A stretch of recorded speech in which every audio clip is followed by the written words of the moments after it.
ഇന്ന് ഉച്ചക്ക് മീൻകറി മീൻ പൊരിച്ചതൊക്കെ ഇരുന്നു. അപ്പോൾ വീട് മൊത്തം മണക്കും. അപ്പോൾ അതിന് ഞാനെന്ത് ചെയ്തെന്നറിയോ? ഊത് കത്തിച്ച് എല്ലാ റൂമിലും ഇങ്ങനെ കാട്ടി. അത് കാണിച്ചിട്ടുണ്ടെങ്കിൽ നല്ല മണം ഉണ്ടാവും, മീനിൻ്റെ മണം പോവുകയും ചെയ്യും. അതിനാണിത് ചെയ്യുന്നത് കേട്ടോ.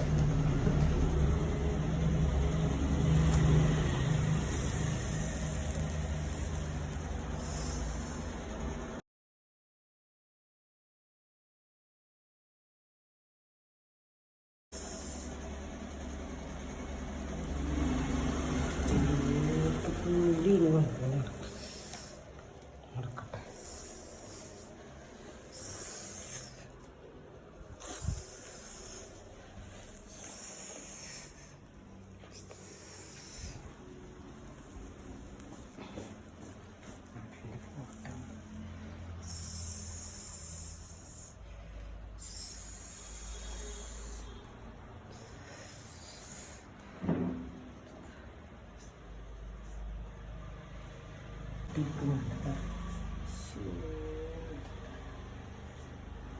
ഫോട്ടോ നമുക്ക് മറിഞ്ഞടക്കുക അവിടെ.